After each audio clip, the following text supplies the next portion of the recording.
I'd like to welcome Jenni Turner to the podcast today. She is all about breathwork and meditation and things. I'm excited to talk to her and to really dive into our inner selves. So welcome, Jenni. Thank you. I'm so excited to be here. And hopefully there is some wisdom in here for your listeners that they'll be able to take home with them around, connecting into that inner part of yourself. Yeah. So can you tell people a little bit about you and where you're from? Sure. So let's do a little bit of a shorter version. Okay. I'm from New Zealand, let's say. My accent's a little strange, but New Zealand is the easiest way to share that. And I am currently living in Germany. So I've been living in Europe for the last 9 years or so. And I love it here. There's just so much diversity. You can jump on a plane, be in a totally different culture. You meet so many different people. And Europe is just a really beautiful place to be. But what brought me here was my work. So many years ago, I was working in corporate, and you may know that the Adidas global headquarters is here in Germany. So I moved to Germany for that. I stayed for love. So my husband and I live here at the moment. Um, but that's really was the biggest part of what brought me here. When it comes to my big shift, my big transformation, let's say, and we go through many transformations in our lives, but the pivotal one for me that really changed me from working in this very masculine, high achiever, go-getter environment to the work that I do today was I had a burnout in 2018, like many people in service and like many people who, decide that life gets to be different. There is usually an event that happens. It doesn't always have to happen that way. I'm always very clear to say that because sometimes I think we can get a bit wrapped up in the fact that I need to have a story and I need to have my breakdown, and it's absolutely not the case. But for me that was a burnout in 2018. And at that moment, I was lucky enough to move to Amsterdam with my job for 10 months. And it was there that I discovered yoga. Previously, I'd been to a yoga class and I found the whole thing quite comical. I was like, what are we doing? Like the body in these different postures. This is so weird. Like, what, we're just lying down at the end. This is so strange. But I really had my calling to go into yoga, which began my journey with personal development, my journey with meditation and pranayama, which is traditional breath work, let's say, so the yogic breath work. And that's really where my life has transformed from. And in the last couple of years, I've been deepening my work. And now I teach psychedelic breath as well as some other breathwork practices. I do a lot of meditation. My voice is perfect for things like meditation and Yeah. hypnotherapy. It's very soothing, so it helps people to really drop in. And I've really found my calling in being of service to the world. So you said psychomeditation. Is that or what was No, yeah, psychedelic breath is psychedelic breath? There we go. the yes, this is one of the predominant breath works that I share. Um, but I have 700 hours of yoga teacher training now because I got the call to go into that. And that has expanded my knowledge of traditional techniques. And from there, I've been able to also create a few of my own for my personal practice and some that I've also shared with others. Okay. Yeah. So how was that from thinking yoga was weird to then what made you try it again or make that change? Yeah. So I think I was just very lucky with the location that I was in. So in Amsterdam, they have some very beautiful studios. There's a studio in particular that I love called Delight Yoga. And I remember when I was living in Amsterdam before, because I was living in Amsterdam, but then I moved to Germany. Then I was back to Amsterdam. Now I'm back in Germany, and I'm actually going to be moving back to Amsterdam at the end of the year. So in between all of this, I'd found this studio that I really loved. And I loved with yoga, I did love like you go into the class if they have the incense burning. I loved the energy of this space, very chilled, and it was a very beautiful space. It wasn't just a white room, with a floor as curtains. It was really in these gorgeous buildings with these wooden features that you just felt like like I feel like I can actually let go in this place. And of course, being here in Germany, the yoga classes here were in German, and my German isn't so strong. So when I went back to Amsterdam, and I tried some in Adidas, and this is where I was like, yeah, I don't think yoga's for me. But being in this point of burnout, it was actually my doctor that had recommended me to find new ways to quiet, not just quiet the mind, because I think this is a bit of an error that we can make when it comes to, yeah, just sit down and meditate for 5 minutes or sit down and meditate for an hour. And when the inner critic is so loud, when the voices and the to-do list and all the million things we could be doing are spinning around in your head, and all the things you did wrong and all the things that you could be doing in this moment but you're not, it can feel very overwhelming. So I decided to give yoga another go. I was like, I'm here on my own. I'm in this place. I have a big healing journey ahead of me. I have support from a psychologist. I had other support around me. I was doing personal growth, but I needed something that was going to bring me back into the body, because there was so much happening in the body that I couldn't even listen to because the mind was so loud. And so by taking that step, going into this first class, I actually started doing, it's called Ashtanga yoga. It's a very disciplined practice. You do the same asanas, the same postures every Oh. single time. So there was no flows, there was no nothing. And this worked really well for my very like logical high achiever mind. It was like, here's the sequence, we do this sequence, and then we go home. Mm-hmm. And so this was a beautiful kind of entry point for where I was at, that let me come into the body, let me quiet in the mind for a little bit. I called it my sacred pause, right? Going on the mat was my sacred pause. And since then, it just, honestly, I can't say that there was one moment or one thing. I just knew I had to go back. It was a knowing. That's neat.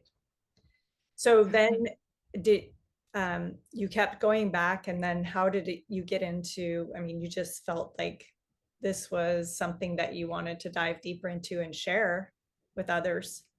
So Yes. um, with that, you talked about being in the mind, but bringing yourself back to the body, because our mind, for me, like if I'm going to bed or something and my mind just keeps racing, it's hard sometimes to get it to just let go. So I usually write down my thoughts so that I can just, I'll deal with them tomorrow or whatever. But Yeah. how do you, can you talk about that of just being within our body?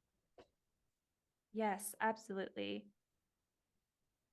We are really, as a society, I would say, and of course, this is very blanket statement, so some people may resonate with this more than others, but even though we are more connected than ever, and I love social media. I know a lot of people are, have less kind words to say about it, but social media isn't the issue. It's how we're using social media that is really where we struggle. And because we are spending so much time being very, very hyper focused about exactly what's in front of us, right? So, like, even now, we're talking and my focus is on you. Like, I'm looking at you. I have no idea what's happening behind me. I have no idea what's happening in the other room. I can't hear anything. I've got my headphones in. And so I'm hyper focused on the moment. And we move through our whole day like this. And when we're hyper focused on what is happening, it is very head driven, right? The eyes are pointing outwards. It's all driven from the head. And we get very disconnected from what's happening from the neck down.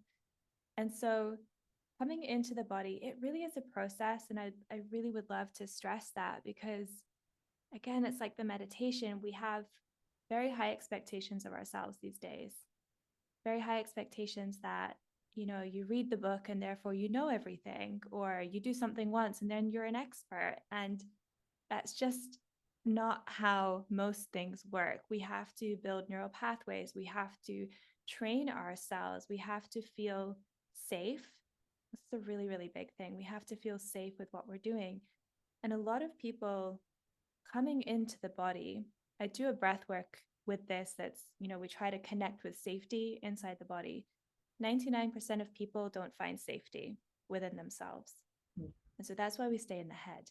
Because in the head, we can control. The mind will tell us what is going on, what we're not doing, right? This is our limiting beliefs where it says, oh, no, we're not going to go over there because we've never done that before. That doesn't feel safe. That feels uncertain. And then we get limited by this map that the mind has created of reality, even though it's not reality. But when we're coming into the body and we start to get curious about what it's like to really be in our body, we can start to learn new layers and new depths of who we really are behind all of the noise of the mind. And the mind is like same as social media, right? The mind is not evil. It's not the enemy. I've seen a book. It was called The Ego is the Enemy. And I personally don't agree with that. I think it's a part of us, right? We have to learn to live with all of who we are. And that includes the ego. But coming into the body helps us to establish that safety and establish that connection with our truths and our fire and our passion from a body-based experience. And that can be so much more powerful than trying to think our way out of things from the mind alone. I'm not sure if I fully answered your question. I think I did a little a little tangent, a little loop around, but that's good.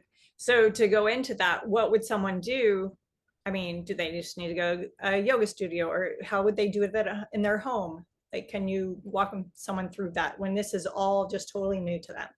Yeah, absolutely. Look, there are so many ways. I'm going to share a couple with you so Okay. that people have something tangible to actually to try. But there are a lot of ways that we can begin to bridge that gap between our internal worlds and our external realities, which includes also the mind. Mm-hmm. Breathwork is one of them, and it's one of my favorite tools. And the easiest thing that we can start with is to sit on a chair with our feet on the ground. You don't have to go into yoga poses and all of that. You can just be sitting on a chair, closing the eyes if that feels comfortable. It doesn't feel comfortable for everyone. So if it's not comfortable, just like gazing softly at something not too far away. And just noticing the breath. Just breathing in and out in your pace. Don't try to change it or manipulate it. Just let it be. And you start to pay attention to, and you really sink in, like, how does the breath feel on my nostrils? And maybe I've never really felt my nostrils before. And then maybe you notice that one feels more open than the other. And maybe even you can feel like the little cilia, the little hairs as the air moves past. Maybe noticing on the back of the throat where it comes in. And then noticing where the breath actually goes. And for most people, the breath is the top of the chest. We breathe very shallow, which is not an ideal breath to have. We really want to have beautiful, long, deep inhalations that are soft, expanding the belly. This is a very relaxing, grounding breath. But because of how we've evolved and when we're in high stress, a lot of people breathe up in the chest. I mean, I do as well, even though I do breath work a lot. But you start to notice it and you go, oh, okay, I wonder what it would be like to breathe a little bit more to like my left rib. Like, can I intentionally send the breath there, or the right rib, or even the back of the body? We think everything's on the front, but breathing into the back of the body. And then lastly, what would it be like if I was to soften my abdominal muscles, let them be loose? Because, especially women, we're like always holding them in. I find this in meditation as well. I have to very consciously let my belly let it be soft and let it be gentle and let it take up space. And maybe you want to put a hand on there and see if you can breathe into the belly, gradually extending the breath. And this is one way that is really, really simple, but it brings awareness to so much more that we have available to us. And the breath is a tool that works directly with our vagus nerve. So if we want to get a little bit sciencey here, your vagus nerve is running from the bottom of your brain. This is it, the spinal cortex. I think that's a part of it's like the bottom of the brain, all the way down. And we have one nerve which comes down the front of the body and one nerve that comes down the back of the body. The front of the body is our system of connection. So this is where I know that a lot of your audience are moms. So when we look at, or if you were to look at your baby and you're smiling, then they're feeling safe in that because they are connecting that in with that feeling of being connected and I'm safe and life is in flow and I'm able to receive and life is good. The dorsal, which is on the back, is our system of shutdown. So in my case, when I was burning out, I moved into a system of shutdown. So if your digestive system stops working, like a lot of things become imbalanced within the body. But we can use the breath when we're breathing into the belly. We can use the breath to access and activate that vagus nerve from a parasympathetic lens. So the connection, the resting, the healing, we can bring ourselves in a down regulation of the nervous system. Just as if we wanted to use the breath in a controlled hyperventilation, breathing more up in the chest, breathing quicker. Imagine if you're running and you're trying to run away from something. It's a very fast breath. And that's what we can do in breath work to activate a sympathetic response, which is not bad, right? A lot of us, we think sympathetic is bad. We don't want fight or flight. Like, no, we need all of it. But this is where a lot of opportunities come in breath for connecting with experiences that maybe we didn't fully process, right? So we can connect in and allow energies to kind of move around that. I've actually done a yoga, I don't know, a practice, I guess, where they had you doing the upper breathing, just short parts of that. And but it is hard when you're speaking to not want to lay down and do some relaxing stuff. You're like, you do have that very relaxing. So I was trying to just pay attention and breathe. And yeah, you focus on the inside, like your system. It's just amazing the difference than just letting your mind just go. But then when you're pulling yourself into your body, Yeah. it's very relaxing, at least with your voice and you walking through it. So I love that. And you do, like you said, your own meditations and things like that, right? Where people can follow those. Is that Yes. There's loads on YouTube. And I also am on Insight Timer, although I've just started picking that back up again. But I will be adding to YouTube and also some yoga flows I'm going to be adding. So I can share the link with them, with you, so that everyone has access to that. Because there's some great things on there. And some of them are just 15 minutes. Like you don't need, I think this is another thing in today's age, right? We don't have time. yeah, And yes, we can say it's prioritizing. And yes, we can try to mindset our way out of it. But the reality is that, our schedules are full. And sometimes, actually, even if you had 15 minutes, choosing to squeeze it in to optimize all the time that you have to do a breath work, it might not be the best thing for us. So I have tried to keep them all 15 minutes and under, but they're there for anyone who's curious about, experiencing some. that's awesome. So we discussed earlier about how harnessing your breath can help you with the power of your own self. So can you talk a little bit about that? Absolutely.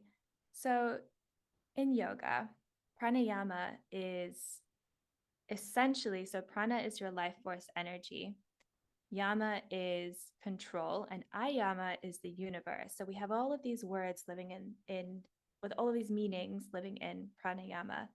And so we can speak to breath as being this beautiful connection of who you are with the oneness of everything that is around you, right? Your connection to God, your connection to the divine, your connection to higher love, to something greater than us being here as humans.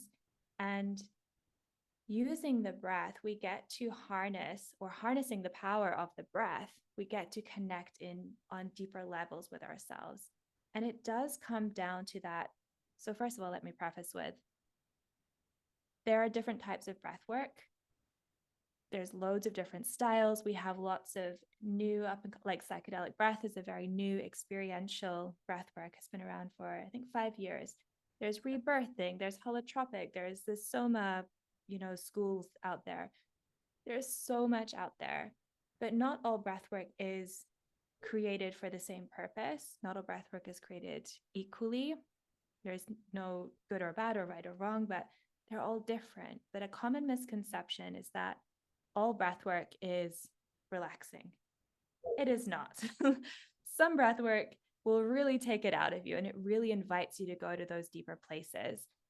And I believe that both the upregulation, so these experiences, and the downregulation, your resting breath work, hold keys for us. They hold different codes that can support us with moving forward in life. The resting, the downregulation, this is where we are doing slow breaths. We are breathing into the belly. The exhale is extended. We are feeling relaxed. These are beautiful for those moments in time where you feel overwhelmed, you feel like there's too much going on, and you need that gateway to come back into yourself. And when you come back into yourself and you remember your power and you remember, like, okay, there's all of these things going on and I have a million things to do, but like I'm here right now, and you can kind of guide yourself back to, if you find a place in your body that you want to feel into and think like, that's my center, that's my power. A lot of people have it in their solar plexus. Some people have it in the heart space. Some people have it in their right arm. It doesn't matter where it shows. What matters is that you can ask yourself and invite yourself into, like, where is my power live in my body? And use this down regulation of the breath to down regulate the nervous system, come back into that power. And you can intentionally, lovingly pull back all of your power, right? Like a lot of what we miss when we were in the mind and we're and going is we forget that intention is everything. And we can very intentionally say, like, with the breath, I call back all of my power. Every inhale, you can feel that coming back to you. Every exhale, you exhale love, right? And we can shift our states, and we can shift, when we shift our state, we can shift how we show up in the world for ourselves and for others. On the other side of that, the upregulation, this is the experiential, this is the controlled hyperventilations, this is the 2-hour breathing sorts of things.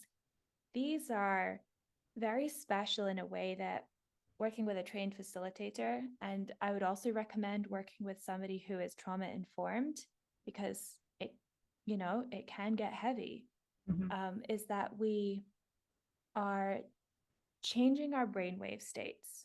When we're breathing out a lot of CO2 and breathing in these certain ways, we are moving from prefrontal cortex in the brain, like beta brain waves, our thinking, analyzing, all the things to get through the day. And we shift that down into more alpha theta states, which is the perfect brainwave state for your meditation, for hypnotherapy, for these sorts of things. It's subconscious access, right? So the way that I like to see it is we kind of move past the analytical mind, and then the breath opens a little key, opens a door, and we can get into those subconscious realms. And this is where guidance can be very supportive to help us to release things that may have happened. This is also where I said, like, trauma-informed practitioners can be really supportive in these environments. Or we can simply just allow what needs to come through. So a lot of the time in psychedelic breath, I will have journeyers, they start crying. There's tears, they may not know why, but tears come, or they start laughing, or they start wanting to shake their hands. You can see that there's stuff moving. And by moving and clearing these parts of us that, are no longer serving, maybe not supporting, and doing it through the power of the breath, we are able to create space again within us. So once that experience closes, there's an integration phase, but that again brings you back to your power, because maybe an old pattern, or maybe something that was feeling literally heavy on your heart, right? Like sometimes your chest feels like dense and cloudy. maybe after the breath work, you feel like that has cleared and you have more space to, again, move forward in life and make choices from a more aligned and loving and clearest place than what we would have done previously. That makes sense. Yes, it does. And I liked how you called it the journeyers, like because Yeah. it is a journey that you're going on when you Yeah. get into deep. So with that type of breath work, is the person guiding you, are they asking you questions? Is it kind of like a therapy type thing, or they're just doing it as they're in that breath work meditation, like without the verbal Mm, guidance? yeah. So with psychedelic breath, I can speak to that. It is not a therapy. Like it's experiential. So we're not trauma trained. I am personally trauma aware and will do a trauma informed training because I personally in integrity, for me, that feels like a really great next step. Mm-hmm. But we bring a topic to the class. So what was my topic? My topic the other day was about, yeah, it was about connecting with your center and connecting with your aliveness within and feeling into if there was anywhere in life right now where maybe if you were operating fully in alignment with your center, would you choose something differently? Is there something that needs to be let go of? So we kind of bring a little flavor and ask questions throughout, not the whole time, just kind of sprinkled through, but it's always an offering, right? Someone maybe just wants to come to the class and they're like, I just want to breathe.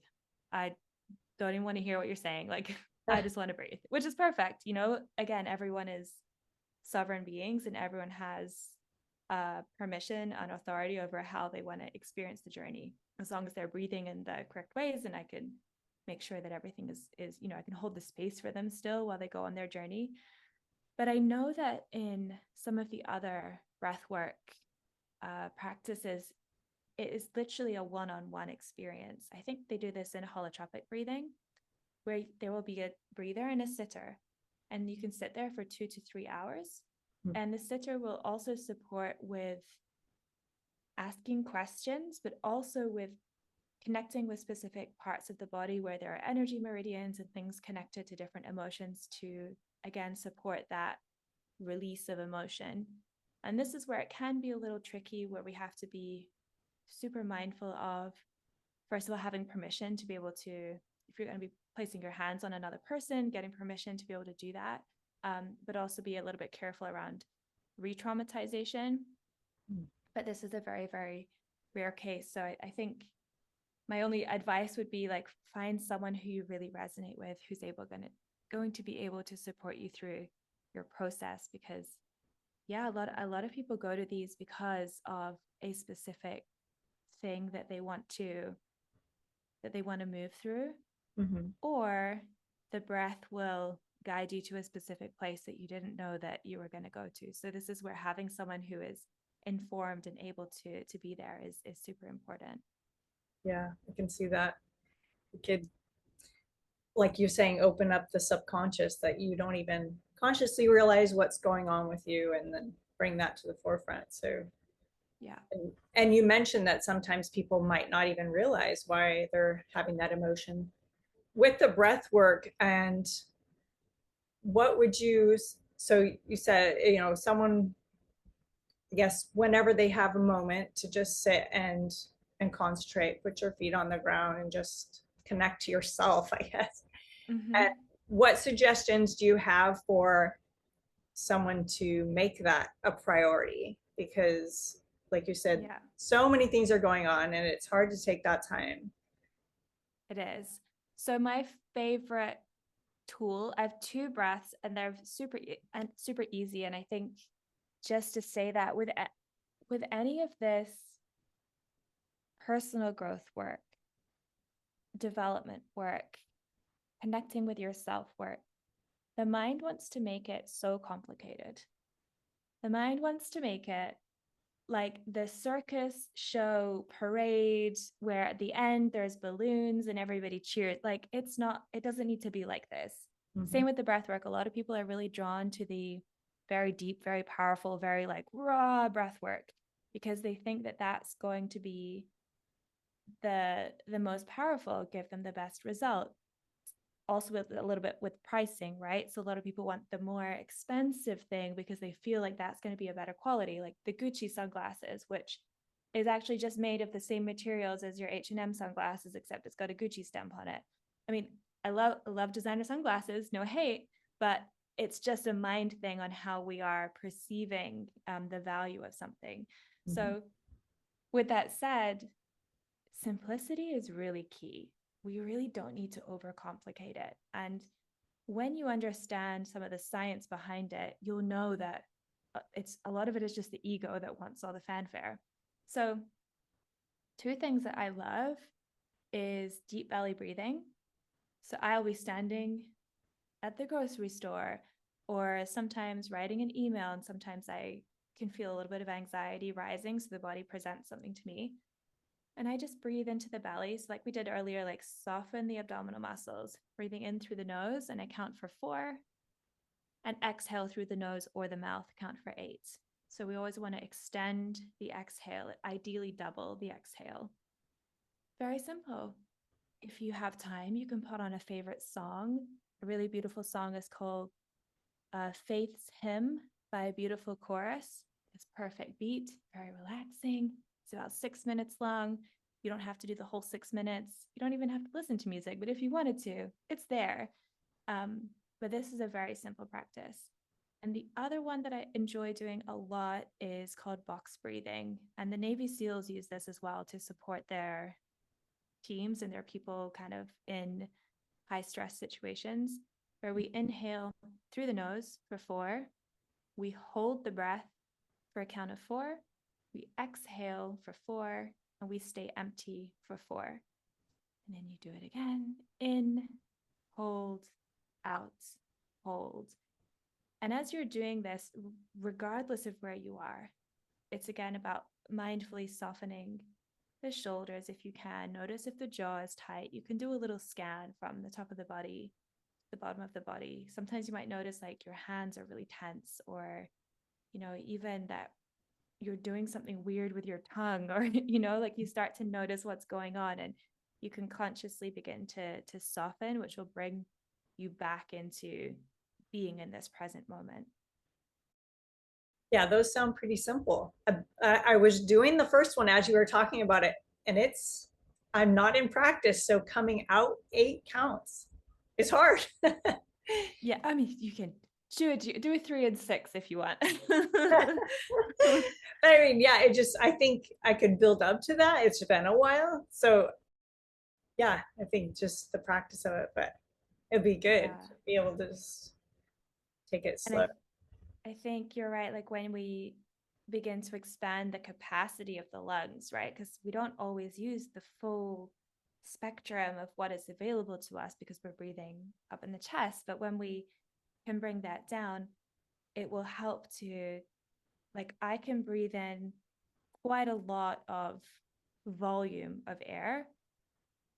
And then when the exhale comes, the pro tip is when you exhale through your mouth, and if you can make a shh, and that helps to control the breath as it comes out, which means you can keep it going for longer. But if it's not double, it's all good. You know what I mean? Like we don't need to get super disciplined with it. Like just do your best with what's available. And as long as it's a bit longer, this is to do with your ventral brake, which is in the heart space. As long as it's a little bit longer, you're perfect. Okay, good to know. This has been amazing. Like I feel like I've kind of had a workout in a way, just listening to you, like a relaxing workout. I don't know if that even makes sense, but it's amazing. So I appreciate you spending your time doing this and talking to me about this today. It's fascinating. So. Of course, this was so fun, and it's one of my favorite things to talk about. And I think as it becomes more of as a resource and a tool in the world that people are leaning on, I think there's going to be so much more coming out and so much more science to support a lot of the work that we do with the breath, because it's still very new. Like the yogis knew what they were doing, but this is a very ancient, lineage, very ancient traditions. But now Western science is also starting to catch up, which is really, really cool.